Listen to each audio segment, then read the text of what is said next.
Hi there, hello, and welcome to Base Camp. I'm Pastor Pat. Why? Otto, is something wrong? Why do you always have to ruin the greatest day of the week? Sunday? No! Garbage day!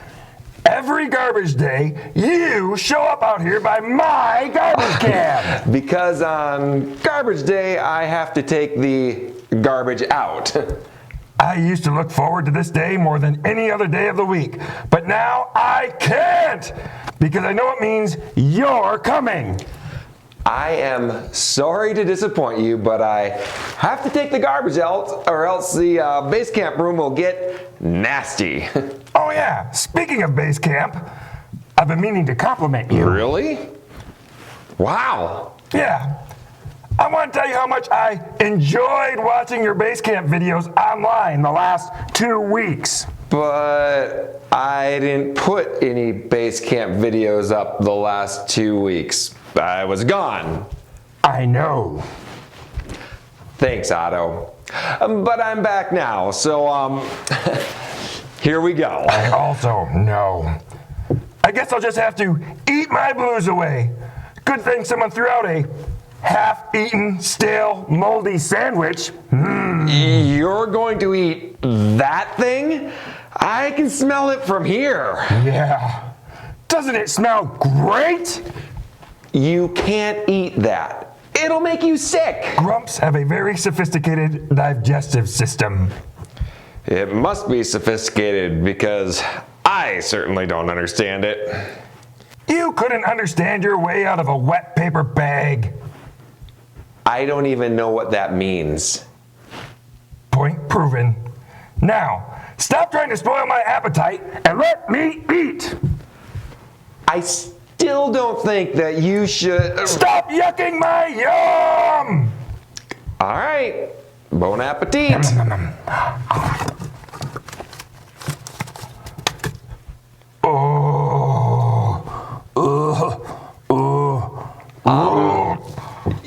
You okay in there?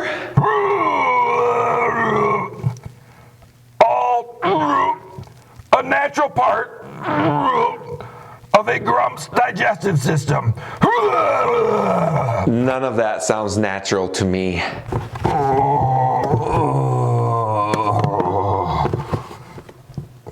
That did not go well. You cannot eat food like that and not get sick, I heard you the first time. but just chose to ignore me. Yeah.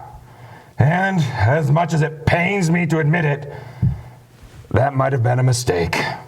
Oh, I'm glad you learned your lesson. I said I might.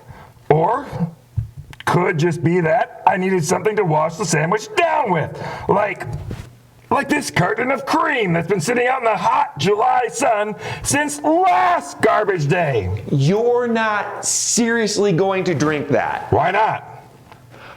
Remember how you felt a minute ago eating that sandwich? Remember, that's why I'm drinking this, to get rid of the remnants. I think you're going to just make more remnants.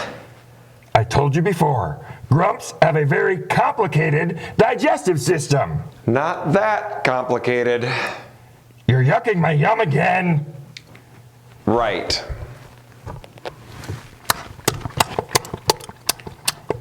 What are you doing? Chewing. It's a bit lumpy. Oh my.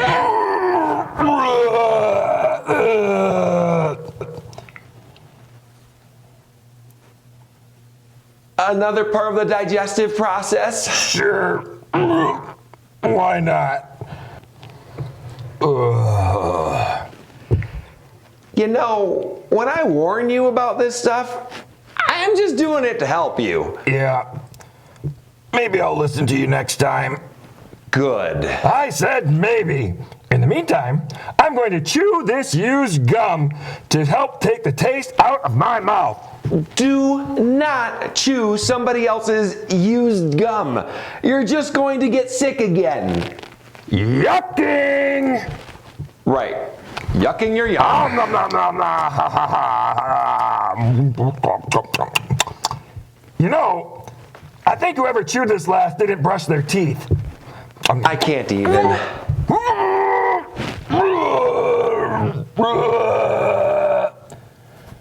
Otto? Can't talk. Busy digesting. This all reminds me of King Jeroboam in 1 Kings chapter 13. He was the king of the northern kingdom of Israel after God had split the kingdom in half. God had told Jeroboam that he would have a great kingly line that would be like David's if he was faithful to the Lord. Now Jeroboam was happy to become king, but once he had the throne, he didn't trust God to keep it for him and began to be disobedient by setting up altars to false gods and appointing priests to do sacrifices to them so that his people wouldn't travel to Jerusalem in the southern kingdom to worship. God responded by sending him someone to warn him. We read in 1 Kings chapter 13 verses 1 through 7, "By the word of the Lord, a man of God came from Judah to Bethel, as Jeroboam was standing by the altar to make an offering. By the word of the Lord, he cried out against the altar, 'Altar, altar, this is what the Lord says. A son named Josiah will be born to the house of David. On you he will sacrifice the priests of the high places who make offerings here, and human bones will be burned on you.' That same day the man of God gave a sign. 'This is the sign the Lord has declared. The altar will be split apart, and the ashes on it will be poured out.' When King Jeroboam heard what the man of God cried out against the altar at Bethel, he stretched out his hand from the altar and said, 'Seize him!' But the hand he stretched out toward the man shriveled up so that he could not pull it back. Also, the altar was split apart and its ashes poured out according to the sign given by the man of God by the word of the Lord. Then the king said to the man of God, 'Intercede with the Lord your God and pray for me that my hand may be restored.' So the man of God interceded with the Lord, and the king's hand was restored and became as it was before.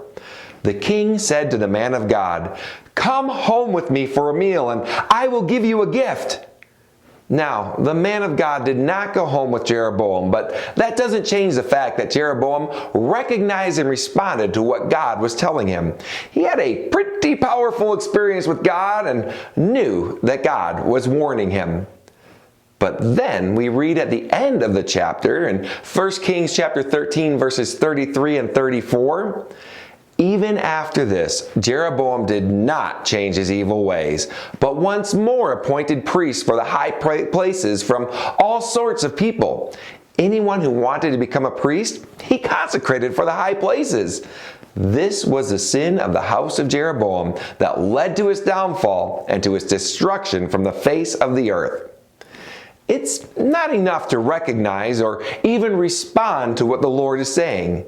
You actually have to apply it to your life in order for anything to happen.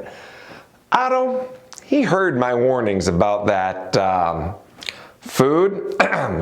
He even acknowledged that I was right, in his Otto sort of way. But it didn't save him from having an intimate moment with his toilet, because he didn't act on it. When you have a moment with God, do you let it affect your life? Or does it just stay a moment? Moments don't matter unless they become permanent. Let's not be like Jeroboam, and certainly not like Otto. Let's grow from our moments. I'm Pastor Pat with Base Camp, a ministry of Summit Church in beautiful Bozeman, Montana. We have services every Sunday at 10 o'clock, and you can also find us online at summitchurchmt.com and on Facebook and YouTube at Summit Church MT. Our children's ministry Facebook page is Base Camp Kids Min. Remember to like, comment, subscribe, and share so that you don't miss out and so that others can join us too. Keep applying what God is revealing to you, and I'll see you next time. Bye!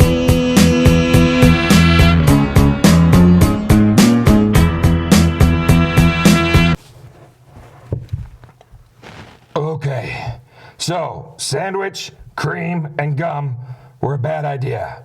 I see that now. But what about dessert? Otto! Yucking my yum again. Ugh! Why do you always have to ruin the greatest day of the week? No! Garbage day! There goes my lunch. Talk about ruining everything. Ah!